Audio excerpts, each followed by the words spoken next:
esta que es la Casa de la Ciudadanía de la Ciudad de México, a las amigas, a los amigos, compañeros que nos distinguen hoy con su presencia en este espacio del Congreso Constituyente Ciudadano y del Consejo Nacional de Organizaciones que preside nuestro amigo y hermano Roberto Villaseñor. Les damos la más cordial bienvenida. Aprovecho para presentar quienes comparten con nosotros la mesa en esta mañana.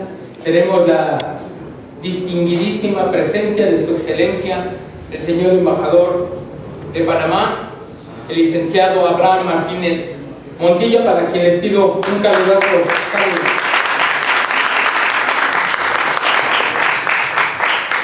Nos acompaña también en esta mesa el doctor Jesús Castañeda, rector de la Universidad Mexicana de Educación a Distancia.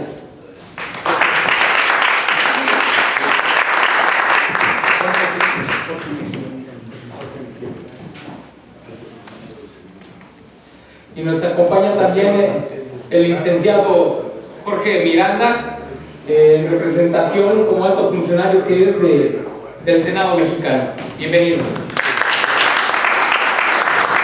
Obviamente, pues nuestro hermano, líder, amigo y el convocante de esta reunión, el licenciado Roberto Villaseñor.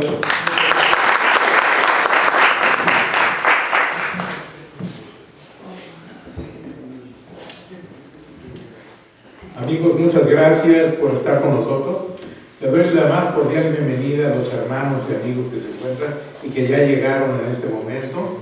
Y bueno, primero a Miriam, que es vicepresidenta de CATEM y gran amiga del señor embajador y de Jesús Castañeda. Gracias, Miriam, por estar con nosotros.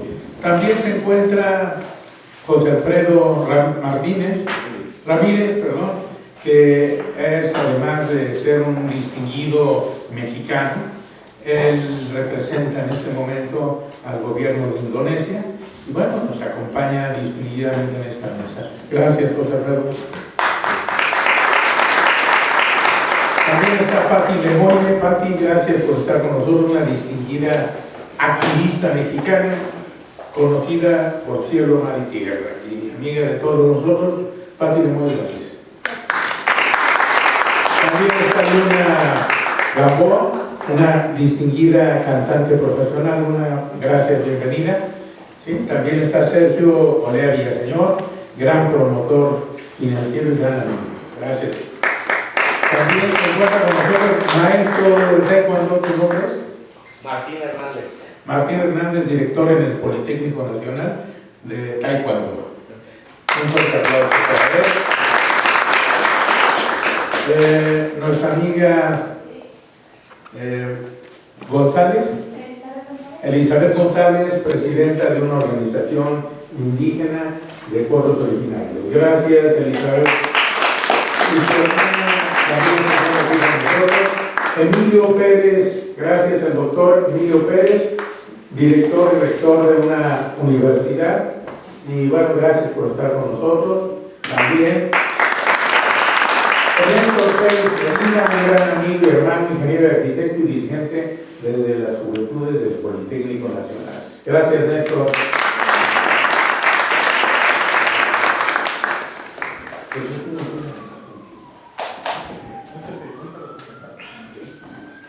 Bueno, también está con nosotros los compañeros de la Unión Nacional de Organizaciones Deportivas.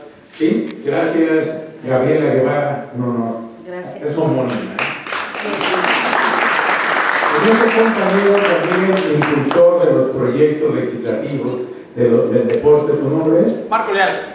Marco Ayala. Gracias, Marco. Gracias. Que nos hizo el favor de ver divididos de propuestas de transformación de la educación para preparación física y educación deportiva de los jóvenes mexicanos. Nuestro amigo Ramón Torres Amarillas. Gracias, Ramón, presidente de una organización muy importante, pero sobre todo gran amigo y hermano. Gracias, Ramón. La esposa de Mike, ¿tu nombre? Claudia Gabriela Barragán. Claudia Gabriela Barragán, gracias. Y Mike, el cronista de Cuernavaca, pero más que nada militar, amigo, compañero y luchador por el cambio académico. Gracias. ¿Quién más me hace falta? Acá, hermano. Tu nombre. ¿Tu nombre? Raúl Ávila Santana. Raúl, del grupo de Televisión 7. Gracias, Raúl Ávila. Bueno, ya sobre la marcha, como vayan llegando los compañeros, porque pues hoy vamos a dar inicio con algunas reflexiones importantes, sobre todo porque pues en estos momentos de embate, de trabajo y de esfuerzo que estamos teniendo los mexicanos y todos los latinoamericanos, los centro y sudamericanos, con el presidente Donald Trump, que en su segundo periodo viene renovado en sus actitudes agresivas y violentas contra los migrantes, porque finalmente, pues él, me apena decirlo, pero finalmente lo único que me recuerda es a los tiempos de la Alemania nazi, cuando perseguían a los migrantes judíos que estaban en Alemania y en otros países y se los llevaban a los hornos crematorios. Hoy los echan fuera de los Estados Unidos, desarraigándolos de sus bienes, de sus derechos, porque tienen derechos, de sus familias, de sus trabajos en general. Y obviamente esto es verdaderamente grotesco, pero finalmente lo está llevando a cabo de manera muy violenta. Y bueno, finalmente pues está hablando mal de los principios que lo animan, porque dice él que se anima por los principios bíblicos, y los principios bíblicos son de amor al prójimo, de amor a Dios y a los demás. Y el amor al prójimo es la base fundamental, y lo último que está demostrando es el desprecio al prójimo, la agresión contra la integridad de los seres humanos. Y con mucha pena y mucha tristeza tengo que decirlo, después de luchas históricas quiere desconocer, y se imagino, todo el mundo alcanza a percibir, pero nos hacen hacer el patriotismo, igual que a los panameños. Los panameños ya tienen una trayectoria histórica de 100 años a lo mejor, de lucha por que reconocieran, ya que perteneciendo a la Gran Colombia, se desincorporan, se independizan y buscan, porque tanto Colombia como Francia decidieron dar continuidad al proyecto histórico que ellos tenían de construir el Canal de Panamá. Ya nos va a platicar, porque su nación era una nación maravillosa, integrado por 4 pueblos originarios, y con los años ellos fueron conformando una gran nación en Panamá. Y obviamente él nos va a platicar de manera maravillosa, porque les quiero decir que yo tuve la oportunidad de escucharlo y terminas emocionado por el patriotismo y por el amor a su patria que ellos tienen y que finalmente lograron. Él fue de los activistas jóvenes que en los años 70-77 estuvieron en todo el mundo y principalmente en Estados Unidos buscando el apoyo para ser reconocidos como los titulares de los derechos, los propietarios del canal, y finalmente desligarse de Colombia y de Francia. Sin embargo, lograron eso, y en el acuerdo de reconocimiento y el apoyo a ellos, pues ellos ya se había desarrollado el canal al 80-90%, los norteamericanos apoyaron en última fracción, y obviamente, finalmente, pues lograron la administración que les brinda el privilegio maravilloso de trabajar el pueblo panameño ahí en el famoso Canal de Panamá.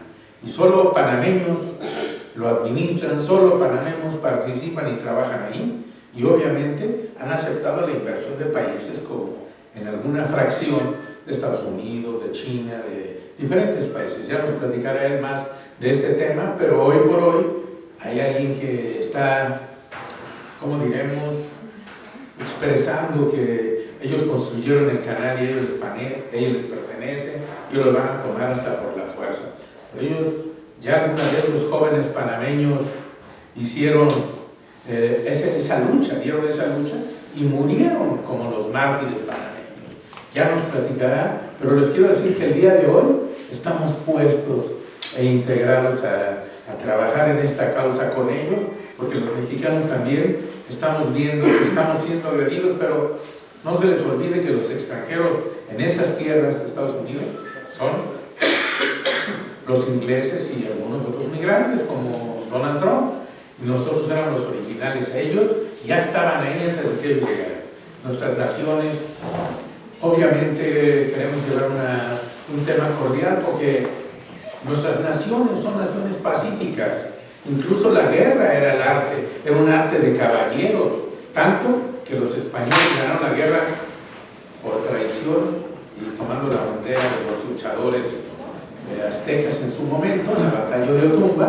Y obviamente quiero decirles que nosotros siempre hemos sido pacíficos, pero también levantamos la voz. Siéntate, por favor. Muchas gracias. Quiero decirles que también está acompañándola la licenciada Zoila de Venezuela. Bienvenida, Zoila. Gracias. Gracias. Y quiero decirles que finalmente, pues nos tomamos la libertad de invitar a nuestro hermano y amigo Abraham Martínez Montilla, con quien hemos hecho no solo amistad en esta coyuntura, sino mucho tiempo atrás, a través de Jesús Castañeda y de Miriam, hemos ido conviviendo con él, caminando con él, y bueno, disfrutando a través de la Conferencia Internacional de la Comunidad Universitaria, de los cuales muchos compañeros y amigos forman parte, y finalmente, ahora que surge esta universidad, a partir del día 20 de enero, pues somos hermanos de causa, de lucha, y estamos para apoyarlos al 100%, porque también nosotros estamos dando la batalla en Estados Unidos y en México porque no pueden lastimar a nuestros paisanos, a nuestros patriotas, no los pueden lastimar, y por lo tanto, a ellos son nuestros hermanos, los panameños, y tampoco vamos a permitir que de ninguna manera se les lastime, se les ofende, pero para hablar mejor de este tema y disertar de manera magistral, quiero invitar a Abraham Martínez Montilla para que haga uso de la palabra. ¿Quieres echar el lugar o acá? Donde tú gustes. Aquí está bien. Muchas gracias. Muchas gracias, en verdad, para mi país, para mi gobierno, para el pueblo panameño. Es grande el espacio que nos permite a nosotros de poder comunicar no nuestra verdad, sino la verdad. Y no se trata de si es la verdad de quién no es la verdad. Panamá emerge hace 3.000 millones de años para unir a los dos bloques del continente norteamericano y sudamericano. Ese impacto desde el punto de vista de la naturaleza permitió la división real entre el océano y mar Caribe y el océano Pacífico, y se convirtió en el puente de comunicación terrestre, de diversidad biológica, de especies y de humanos. Nuestro país surge con una vocación universal de ser la conexión de mundos y de culturas, no solamente dentro de la América, sino de Europa y Asia. Cuando los españoles llegaron a América, tenían dos posibilidades de poder pasar de un océano a otro. O lo hacían por el istmo de Tehuantepec, o lo hacían por el istmo de Panamá, dentro de la tecnología que tenían. Y el istmo de Panamá surge así, dentro de todo el periodo de la conquista. Y me preguntaba hace un momento mi hijo, que conversaba conmigo sobre el tema, que por qué cuando se organiza políticamente, administrativamente, el Imperio Español, queda Panamá dentro de la Nueva Granada, del virreinato de la Nueva Granada, que era Colombia, Venezuela, Ecuador, y no queda dentro de la Nueva España, que incluía México, Cuba, Centroamérica, y nosotros quedamos en el lado del sur, cuando geográficamente pertenecíamos al centro. Eso tiene una simple explicación. El problema era que necesitaban administrativamente tener a Panamá, el istmo de Panamá, dentro del bloque de Nueva Granada, porque por ahí pasaba todo el tránsito del oro y la plata que venía del sur, del Perú hacia España, a través de lo que se llamó el Camino de Mulas, en donde pasaban a través del Pacífico hacia el Caribe, en la famosa feria de Portobelo. Y así surge se va construyendo la identidad de Panamá que algunos discuten la existencia de la nación, pero por supuesto que el impacto del hecho transitista de Panamá va configurando lo que es la cultura del panameño y su formación también étnica. Y eso es repetitivo en toda la historia. Cuando ya en 1823 aparece la doctrina Monroe, después del naciente imperialismo norteamericano, que logra su independencia, las 13 colonias, inmediatamente siente la necesidad de impedir la presencia de Europa en América Latina, porque lo entienden que es un espacio geopolítico. Y a partir de ahí se empieza a marcar el desarrollo de Panamá, que en 1821, el 28 de noviembre de 1821, dentro de todo el proceso libertario de las colonias españolas, se independiza de España, pero formaba parte del virreinato de Nueva Granada. Inmediatamente, los independentistas de Panamá se unen al proyecto de Bolívar de la Gran Colombia y pasamos a ser un departamento de la Gran Colombia. Esta historia es importante comprenderla y esos momentos históricos en el contexto de lo que estaba ocurriendo. Y cuando eso ocurre, ya pasamos rápidamente la historia. En 1846 se firma el Tratado Mañanino-Midland, que lo firma entre la Gran Colombia y los Estados Unidos. En ese momento, en ese tratado, ya la clase gobernante de la Gran Colombia le habían cedido a los Estados Unidos el derecho de intervención y de tránsito por el Istmo de Panamá, porque estaba en cierne la construcción del ferrocarril de Panamá, que es el primer ferrocarril que se construye interoceánico, que comunicaba el Caribe con el Pacífico. ¿Y por qué surge eso? O sea, entender el contexto histórico de cómo surge eso. Surge producto de la conquista del oeste de los Estados Unidos, la fría del oro de California, en donde era imposible el paso que ellos podían hacer de una manera eficiente entre la costa este y la costa oeste de los Estados Unidos.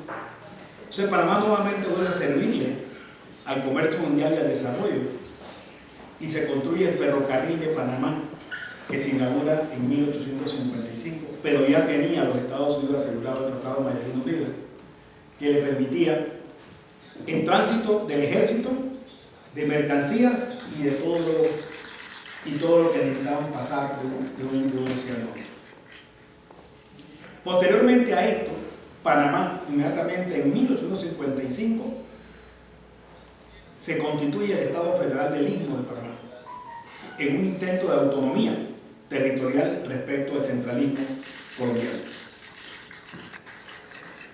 Nosotros, si bien llegamos a una coyuntura histórica cuando empieza la construcción del canal francés en los años de 1880, que queda suspendido en el 89 por el fracaso de la compañía del canal francés, se empieza entonces a visualizar la necesidad de terminar la obra. Pero las aspiraciones ya de lo que es el pueblo panameño de conseguir su independencia surgen mucho antes de 1903, que nos separamos de Colombia.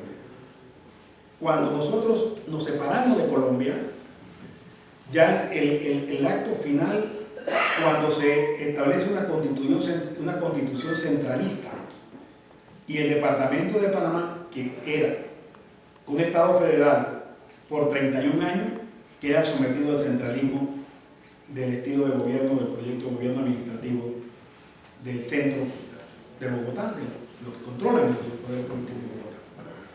Imagínense ustedes históricamente, si ahora lo que se conoce como el tapón del Darién, que es una selva inhóspita que separa a Panamá de Colombia hoy en el siglo XXI, pues imagínense cómo sería la relación entre el centro de Bogotá y el Istmo de Panamá, donde solamente se podía llegar en ese momento por vía marítima.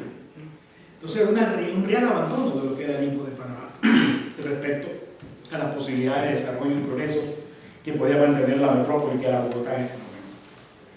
Se da la coincidencia histórica de dos necesidades: la necesidad de la terminación del canal de Panamá y intereses separatistas del pueblo panameño, de la Gran Colombia. Ella no era la Gran Colombia, ya se había desintegrado, tal vez especulando si se hubiese mantenido el concepto federalista, no estuviéramos unidos, pero el centralismo mata. Y el proyecto de la Gran Colombia era un proyecto hermoso.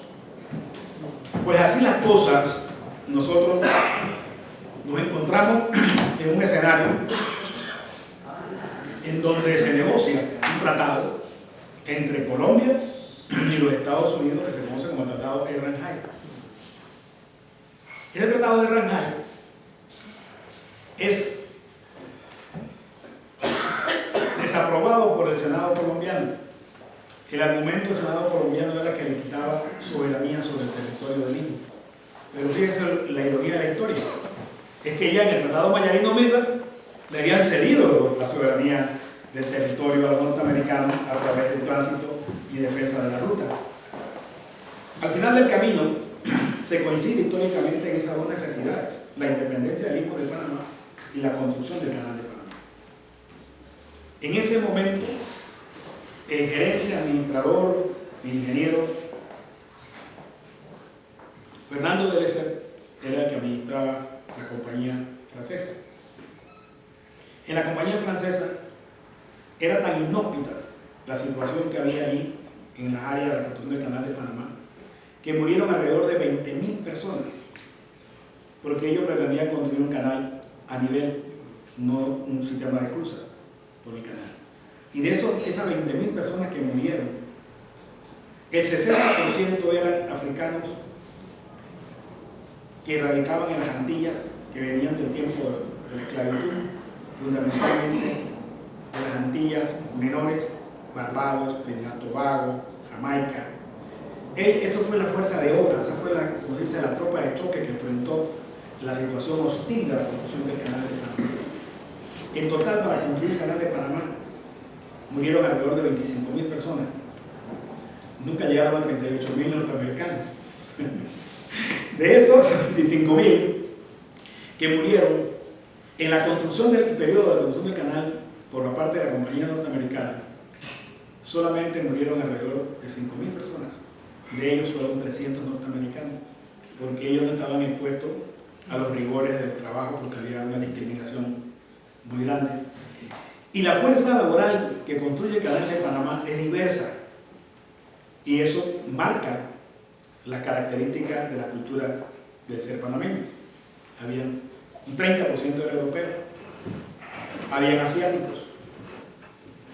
El 10% de la población de Panamá, recuerden que en ese tiempo Panamá llegaba escasamente a 500.000 de personas en todo el territorio nacional. Entonces eso exige una obra monumental de la época, la comparecencia de trabajadores de todas partes del mundo, y eso también chinos. Eso también permea la cultura panameña, en la cual nosotros tenemos en la población panameña, dentro de todo el proceso de mestizaje y cultural. Solamente en el área metropolitana, Panamá tiene el 12% de la población es de origen asiático, de primera, segunda, tercera generación. Al mismo tiempo, Panamá aún conserva 7 etnias originales en Panamá, y de los cuales están protegidas con 6 comarcas autónomas que tienen administración propia y soporte y financiamiento, que hemos llegado inclusive a desarrollar con ellos la escritura de sus dialectos. Si bien el idioma oficial de Panamá es el español, ya en el 2010 se reconoció las lenguas indígenas originarias como parte de la lengua oficial.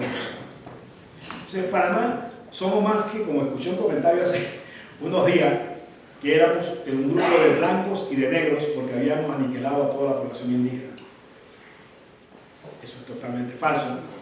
Realmente ellos tienen sus gobiernos autónomos, sus presupuestos, y le respetamos su identidad cultural en todas sus manifestaciones. En todas sus manifestaciones, y tienen espacios importantes en la Asamblea Nacional. Tenemos un sistema legislativo unicameral y tienen su cuota de participación directamente, escogido directamente, dentro del censo electoral de sus circunscripciones. Aproximadamente aproximadamente un 7% del territorio nacional está protegido en tierras que son gobernadas por los grupos originarios de Panamá.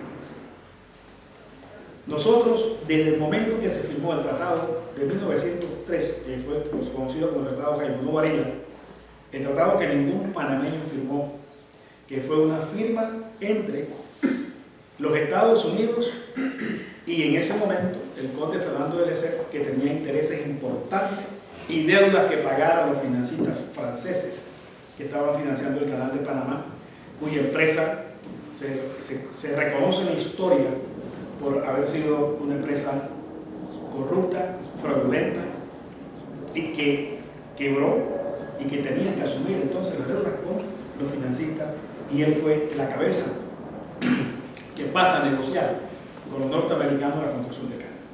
Y ahí se pacta un tratado que era muy parecido al que tenía con Colombia, el Erranjay, con Panamá, y en ese mismo momento en que se firma ese tratado, inmediatamente empezó el esfuerzo de los panameños por desconocer la existencia de ese tratado y su nulidad, porque no hubo una contraparte del gobierno legítimamente panameño que hubiese firmado ese tratado. Desde ese momento sigue acentuándose la intervención permanente norteamericana dentro del territorio nacional de Panamá. En cualquier situación interna que pudiese ocurrir, inmediatamente intervenían las Fuerzas Armadas de los Estados Unidos, porque los Estados Unidos construyen un enclave colonial en Panamá más allá de la construcción del canal y el derecho de administración. Realmente en el Tratado Jaimundó Varela, que se le da para la construcción del canal de Panamá, ellos establecen un enclave colonial y establecen un sistema de bases militares donde funcionó el Comando Sur hasta finales del siglo pasado.